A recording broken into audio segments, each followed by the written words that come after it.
Alright guys, it is I, Otakushinsaku, back again for another reaction. This time it's Guts vs. Dimitri, Berserk, Fire Emblem, Death Battle, yada yada yada. Let's get into it. This episode is sponsored by BetterHelp and Mint Mobile.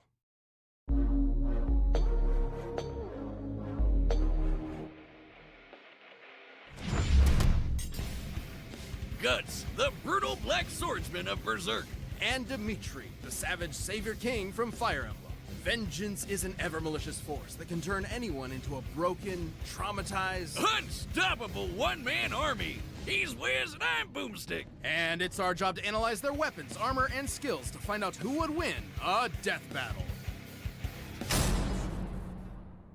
In the realm of Midland, life really sucks all around. Demons run rampant, villages get pillages, and a helpless elf fairy has become target practice for some thugs. Batter up! Until walking into the torment comes a stranger clad in black, cleaving through anyone in his way with one humongous sword.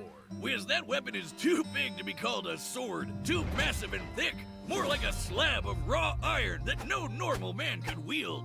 Except for the man with a simple but fitting name. Guts. But what is it that makes Guts so terrifying? Well, we're about to get into some really dark shit, fair warning. Born from his mother's recently hanged corpse, Guts was taken in by a mercenary band led by Gambino. Who definitely isn't winning Father of the Year. Gambino put Guts through the ringer, training him with swords way too big for him before putting him into live combat at only 9 years old. Training with such large swords made Guts inhumanly strong, but he needed a different kind of strength to endure the horrendous abuse he suffered from Gambino. So he murdered the bastard in self-defense. He deserved it, trust me. With no home or family to speak of, Guts aimlessly wandered for years as a lone mercenary. Until he caught the eye of the ambitious Griffith. Impressed by Guts' bold battle prowess and blunt honesty, Griffith wanted him. So Guts joined his mercenary group, the Band of the Hawk. Where Guts' gutsy fighting style made him the perfect captain. The dude was hardcore enough to fight 100 enemy soldiers on his own, and even helped end a 100-year-long war, all while earning respect and glory with Griffith and his group. For the first time, Guts found true friends and comrades to rely on. But when Griffith realized he couldn't keep Guts at his side, really bad things happened. Upon the eclipse, Griffith summoned a bunch of demons, became a super demon himself, and sacrificed Guts' new friends to the abyss. If that wasn't bad enough, he marked Guts with a demonic brand, then raped his girlfriend Casca, forcing Guts to watch as his eye was split open and he was forced to tear off his own arm. Yeah, really bad things. Guts barely escaped with his life. He vowed to brutally murder Griffith, and every demon, down to the last one. No small task, even for him. And every big task needs even bigger weapons. Guts' bread and butter is the enormous Dragon Slayer. 6.5 feet long and weighing over 300 pounds, Dragon Slayer is absurd. In Guts' hands, it can cleave through plated armor and even demons with skin of corundum, a real-life metal that is harder than steel. And since Guts has made killing demons his favorite pastime, Dragon Slayer was exposed to so much demonic blood that it exists on the astral plane, meaning it can harm any supernatural monster. God, this thing's heavy. Guts also carries a collection of explosives and throwing knives, but I'm partial to his mechanical arm, complete with a wondrous invention of a repeater crossbow and a secret cannon. That's neat and all, but they aren't as awesome as Dragon Slayer here. God, how does he do this? Okay, the repeater crossbow is pretty cool. It can fire a volley of 4 to 5 bolts per second, making it the go-to option for mowing down groups of bad guys. And hey, if you gotta lose your hand, replacing it with a goddamn super gun is the way to go. Even demons are afraid of this thing. See ya, Snakeface! With his collection of weapons and indomitable will, Guts slaughtered everyone and everything in his way. Be it an army of trolls, a supersonic elf fairy, or some Bible thumper whose blows were like cannons. But while Guts took the physical challenges in stride, his mental strife was a different story. He had demons to deal with, literally and figuratively, always tormented by his inner beast of darkness. Guts tried to shoulder this trauma alone, even for a time leaving behind Casca, who survived but was mentally broken. Nothing would replace the comrades Guts lost during the eclipse. However, through his resilience, he eventually saw the dangerous path he was on, and so reunited with Casca and eventually came to depend on new companions. Including pretty boy Serpico. He doesn't look like much, but the guy is fast enough to dodge lightning at speeds over 100 times faster than sound. And Guts has kept up with him more than once. And thanks to the witch Flora, Guts got his deadliest and riskiest asset, the Berserker armor. Oh boy, by shutting down all mental limitations, this armor gives Guts a huge amp in strength. Pain means nothing to him now, and it even heals injuries on the fly. Wait, did I say heal? What I meant was it pierces his torn flesh and broken bones together so he can fight until the actual last drop of blood has left his body. Man, that's hardcore. And extremely risky. Donning the armor has been nearly disastrous for him more than once. Yeah, when he's in a stitched up rage, the beast of darkness is gnawing on his mind, tempting him to go berserk. Bam! Title drop! Guts' tenacity is a sight to behold. He's held back a demonic dragon, withstood being impaled, and even teamed up with a fabled demon swordsman to take down an apostle that can channel lightning. And sliced up a cloud dude in the rawest manga panel ever. Just look at it! If that's not badass enough for you, he once killed a giant sea god from the inside. With its whale, this behemoth created a storm that covered an entire island. The kinetic energy of such a storm is immense. Gauging the size of the island, the energy required to induce such a storm would need to exceed 600 kilotons of TNT. Yeah, that's right. Guts gutted a sea monster whose shout was a natural disaster. He needed to do that and much more to reach Elfhelm, where Casca's lost sanity was finally returned. Things were looking up for the legendary Black Swordsman. But that bastard Griffith just wouldn't leave him alone. No matter how tragic his tale becomes, Guts will persevere for his allies, both past and present. He has new friends, a renewed heart, a badass sword, and the last thing any man, demon, or god wants to do is mess with him. Fuck yeah! Okay, so how is Dimitri going to compare? Like, that sounds incredibly stacked. But again, I don't play Fire Emblem, so this is all what's about to happen is going to be completely new to me because I don't play Fire Emblem, so I have no idea who the hell Dimitri is. But like, Guts is just a total badass that it's hard to imagine anybody who can stand up to him. The dude is literally a one-man walking invincible army. This episode of Death Battle is brought to you by BetterHelp. Sometimes in life you can get stuck with tough choices, and you're not sure how to move forward. Maybe you're a Skip, less time starting there and your man off your phone.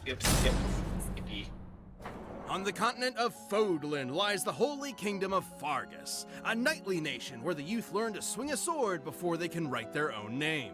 Prince Dimitri Alexandra Blathid was no exception. The kid was a prodigy, able to spar with far more experienced warriors, in part because he was a crest bearer. Or someone gifted mystical power through the blood of the goddess Sothis. Those born with a crest gain anything from enhanced magic to superhuman strength. At 9 years old, Dimitri could lift giant boulders, run across mountains for hours, and constantly broke swords by accident. Most elites who had a crest also had a massive ego, but not Dimitri. Right, Dimitri was strong, but generally kind. Like when he gave his childhood friend Edelgard a dagger.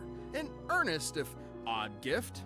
I got shotgun shells for my first crush. But life took a turn for Dimitri when a mysterious group murdered his dad and a bunch of knights, burning them all in front of him, and leaving the poor kid with some serious survivor's guilt. Guilt that only worsened when the country of Dusker was unjustly blamed for the tragedy. Dimitri lamented that he could not stop Fargus's corrupt nobles. Don't worry though, when those same nobles rebelled a couple years later, he fought them like a beast, slaying them all with sadistic glee. This savage side would emerge when Dimitri was reminded of the tragedy he witnessed. Otherwise, his chivalrous charm remained forefront. With guidance from his dead dad's buddy Rodrigue, Dimitri got into the Garrick-Mach Officers Academy, where he led the Blue Lion's house and learned the mystic arts. Well, he's not the most proficient in it, but Dimitri did learn healing and elemental magics, able to call down lightning or even channel it through his weapons. Letting him electrocute tons of enemies at once. He learned this and more from everyone's favorite Smash Bros. Character,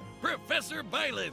Assuming you picked Dimitri's Blue Lions when you played Fire Emblem Three Houses. We're getting a little meta here, but his story turns out very differently depending on the path chosen. Aside from the Blue Lions, there's Edelgard's Black Eagles. And the Golden Deer, led by the crafty Claude Von Regen, aka the Best House.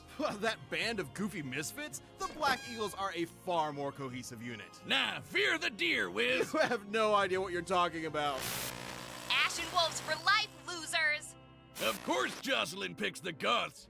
Anyway, in Dimitri's route, he mastered all manner of weaponry. Lances, swords, axes, gauntlets, and more. Some of these weapons use magic, some use poison, and others are used to slay giant monsters. But all of them made Dimitri an ace at warfare, especially when Byleth taught him some special skills. The seal movement technique stops foes in their tracks. Frozen Lance skewers enemies with ice, and Swordbreaker boosts evasion against blade users. To top it off, Dimitri can enter an awakened state for even more power. Dimitri led his classmates through thick and thin, but everything changed when he suspected the one behind the tragedy of Duskur was his old dagger friend, Edelgard. Dun dun dun! To end Fodlan's oppressive crest system, Edelgard and her empire declared war on Fargus and the Church of Seros. Dimitri could be cruel before, but after this betrayal, he snapped, vowing to kill every last one of them. For 5 years, he slaughtered the enemy, all to appease the voices that called for Edelgard's head. He's not exaggerating. Dimitri truly believes his dead loved ones cry to him,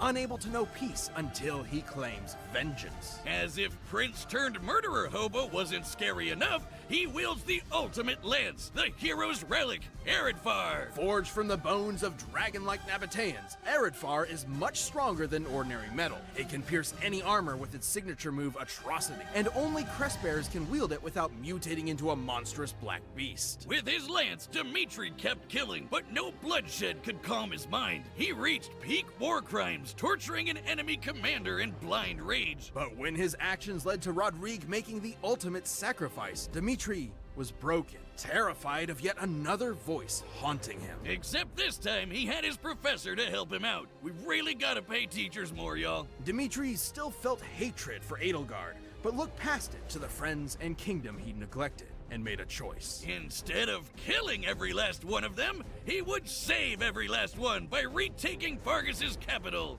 A task this wretch-turned-savior king had the strength to do. Dimitri has dodged meteors going Mach 60, decimated a squad of soldiers with one spear throw, and defeated a wizard from the magic Illuminati. This is Talus, whose power shook a futuristic underground city. And Dimitri just walked through his magic like it was nothing. Dimitri's also what? more than a match for Edelgard, who, in her route, bested the Archbishop of the Church of Seros, Rhea. This is important because after dragging it up, Rhea survived 2 exploding javelins of light, aka magic nukes. Jeez, and Dimitri can fight on her level? Indeed, but in the end, despite half a decade of slaughter, Dimitri was hesitant to kill Edelgard, in part from learning she wasn't responsible for the tragedy. Still, both monarchs had ideas for Fodlan that were simply incompatible. And then Edelgard pulled a fast one with that old dagger present. Dimitri definitely felt that irony.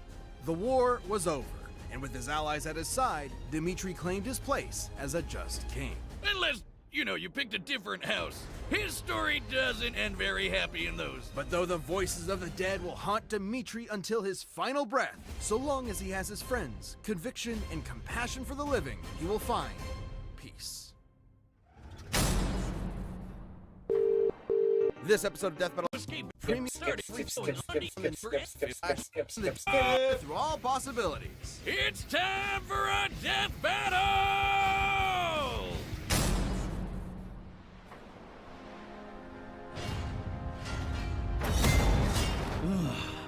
100 men strong. What drives your slaughter? Save the high and mighty crap till you're dead. Now it's a CGI battle. Fuck yeah.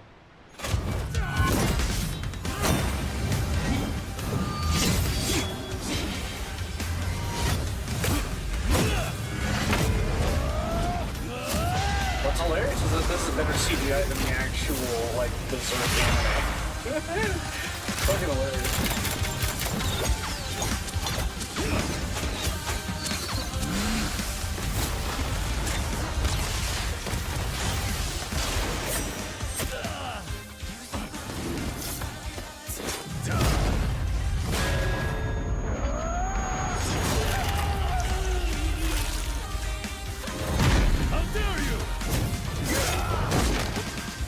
Tear your head from your shoulders! The dead must have their revenge!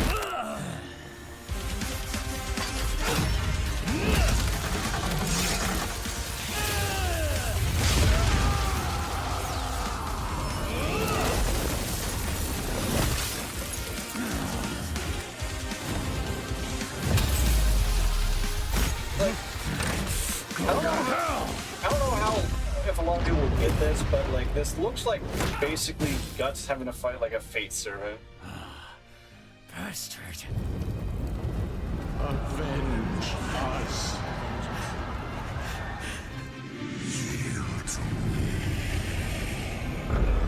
Promise, I'll kill them! All of them! Down to the last one!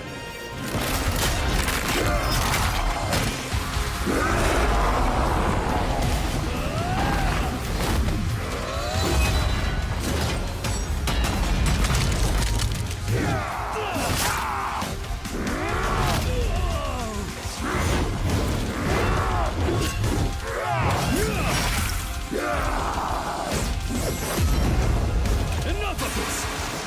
Well, I guess you could say both of them are fate servants because, like, basically you can say that Dimitri is a Lancer class and Guts is a Berserker class.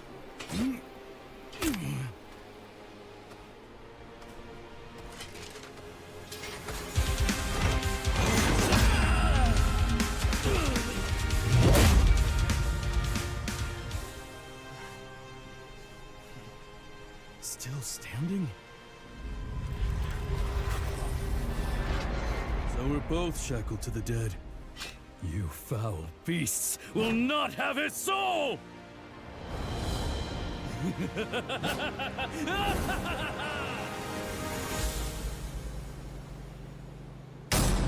KO! I don't know what's scarier, Dimitri the Demon or Guts still standing there.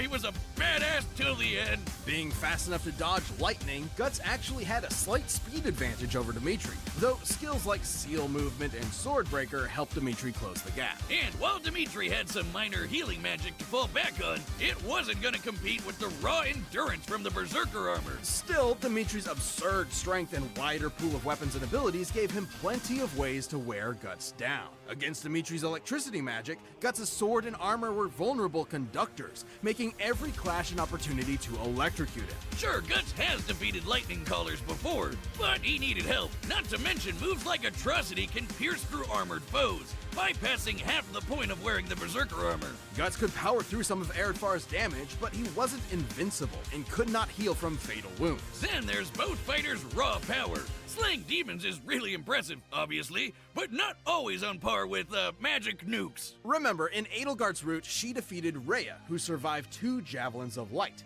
In Dimitri's route, he defeated Edelgard, while she was a powered-up crest monster. That happened. So, if Rhea could take on the Javelins of Light, Dimitri should be at a similar level. So, let's find out how strong a Javelin is. In Fodlan's lore, several Javelins decimated a forest, forming the Valley of Torment. However, the exact number of Javelins used to create the valley was never given, making the power of an individual Javelin unclear. But we do know the Javelins in this attack were supposed to hit the Garrigmach Monastery, until the goddess Sothis noped them away and they hit the forest instead. We also know that the Javelins of Light are not limitless, with typically no more than 6 being used at once, even against structures similar in size to Garrigmach. So, if a similar amount were used in the attack that made the valley, each Javelin would pack a payload that's over 3 gigatons of TNT. Even if we severely lowballed this and said the destruction was divided between 10, 50, or even 100 different javelins of light, surviving 2 javelins would still be greater than the best of Guts' feats, even scaled to the sea god. Guts' persistence meant he wouldn't go down easy, but against Dimitri's inhuman strength, devastating abilities, and fervent willpower, it was just a matter of time before the vengeful king wore through him. Saying it makes me berserk, but Guts could only go so fargus. The winner is Dimitri Alexandra Blathid. Alright. Thanks for watching. Stay tuned, we have a new death battle releasing every 2 weeks this year. And click the join button to get new perks and extra content. Planet level members even see death battles before anyone else, so don't miss out. Next time. Martian Manhunter? Oh, and Silver Surfer? Oh. Martian Manhunter and Silver Surfer. Oh, that's cool. That's cool.